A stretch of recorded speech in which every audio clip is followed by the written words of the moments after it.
तो आज हम बात करने वाले हैं भाषा के माध्यम से कि हम भाषा के माध्यम से कैसे अपने विचारों को सही कर सकते हैं।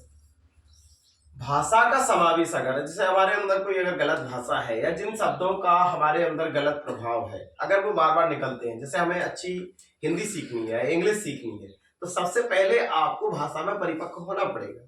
अगर आपके अंदर किसी आंचलिक भाषा या जिसको कहना चाहिए देहाती भाषा के शब्दों का बहुत ज्यादा भंडार है, तो उन भाषा के शब्दों का आपके विचारों पर भी प्रभाव पड़ता है। ये आप आजमाइएगा हमेशा। जैसे अगर आप कोई एक हल्का सा शब्द है जिसका मतलब कोई बड़ा अर्थ नहीं है या जिससे हम कह सकते हैं कि उसकी कोई मर्यादित परिभाषा नहीं है, अगर उसको आपके दिमाग में है तो वह शब्द भी आपके विचारों के साथ घूमेगा। हो सकता है सब इसको स्वीकार करते हैं कि नहीं करते हैं? इसलिए मैं कह रहा हूं कि जैसे अगर आपके अंदर गालियां चल रही हैं तो आप बाहर भी लोगों से ज्यादातर गाली देकर बात करोगे, होगा ऐसा?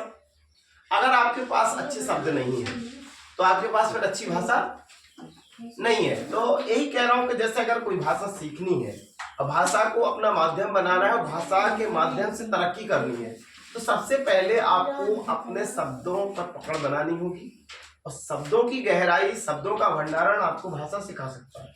व्याकरण एक अलग विषय है। पहले आपको अच्छे शब्दों का चयन करना होगा, चाहे वो इंग्लिश की बात हो। अब इंग्लिश में जब हमें डरने लगता है कि हम इंग्लिश कैसे सीखेंगे, हाउ टू लर्न इंग्लिश, लेकिन ऐसा कुछ भी नहीं है। अगर अच्छी हिंदी बोल रहे हैं आप, उसके साथ साथ आप इंग्लिश के शब्दों का भंडारण अपने मस्तिष्क में करिए। वही आपकी भाषा में निकलकर जब बाहर आएंगे तो आपका मस्तिष्क भी सोचने को मजबूर होगा उन्हीं चीजों के लिए, उन्हीं बातों के लिए, उन्हीं शब्दों के लिए।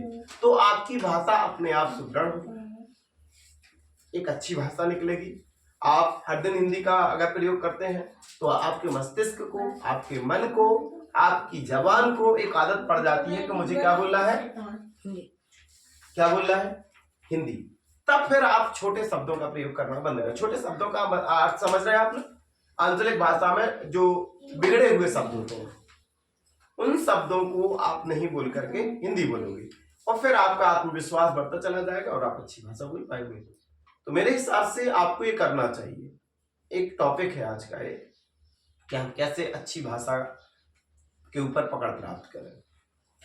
साहित्य पढ़ना जरूरी है, किताबों को पढ़ना जरूरी है, परंतु आम बोलचाल की भाषा में उन शब्दों का प्रयोग करना भी जरूरी है। तो आज यही बात थी कि अगर भाषा को सीखना है, अंग्रेजी सीखना है, बहुत से लोग अंग्रेजी से डरते हैं, जबकि अंग्रेजी से उतना डर नहीं लगना चाहिए हमें। अगर हम सीखने की प्रक्रिया में हैं तो निश्चित तौर पर हम सीख सकते हैं।